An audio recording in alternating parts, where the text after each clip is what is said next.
Since August, we've all witnessed the shocking escalation of violence against the Muslim Rohingya minority in Myanmar. And as a result, over 600,000 have crossed the border into Bangladesh, sparking what is possibly the fastest growing humanitarian emergency the world has seen. With no respect or regard for the principles of humanitarian and international law, the discrimination against and the persecution of the Rohingya minority has continued unabated in full view of the world. Just walking around the camp today, the residents have spoken to me of unimaginable acts of violence that they have witnessed. Children have been orphaned, women brutalized, family members butchered, villages burned to the ground. Before coming here, I had braced myself to witness some desperate conditions, but the stories I heard today were heartbreaking and harrowing. I've heard of systematic rape of young girls being trapped in schools and raped by soldiers. I've heard of babies being kicked around like football and stomped on. I've heard of family members telling me how they've seen their own parents being killed right before their eyes. This is something that is unacceptable. And although these people have reached safety here, their plight is far from over.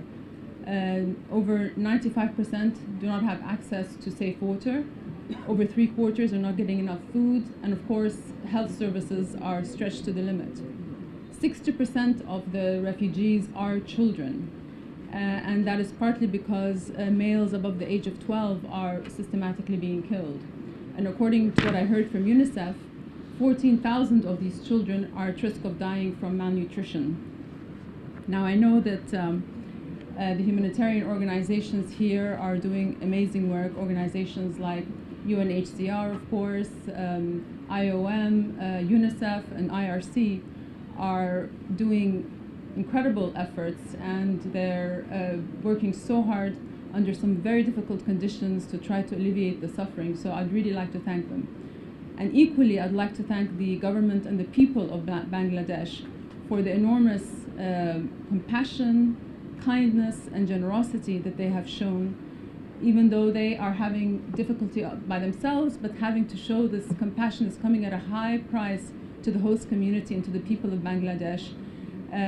They are sharing what little they have, and that generosity really needs to be commended. So I really thank the people of Bangladesh. But clearly, it's very clear to everybody that there's an urgent need to scale up the humanitarian response.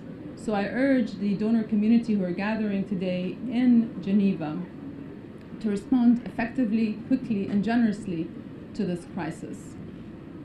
It is unforgivable that this crisis is unfolding on the world stage to a largely indifferent audience. The world seems to be silent to what many are acknowledging now as an ethnic cleansing of the Rohingya Muslims. One has to ask, why is the plight of this Muslim minority group being ignored? Why has a systematic persecution been allowed to play out for so long?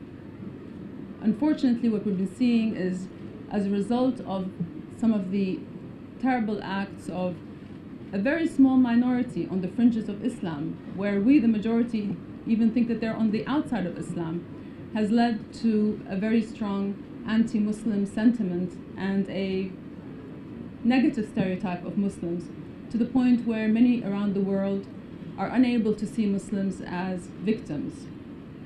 It leads one to wonder that if the tables were turned and these acts of violence were committed by Muslims, if the world response would have been as muted as the response that we're seeing here today.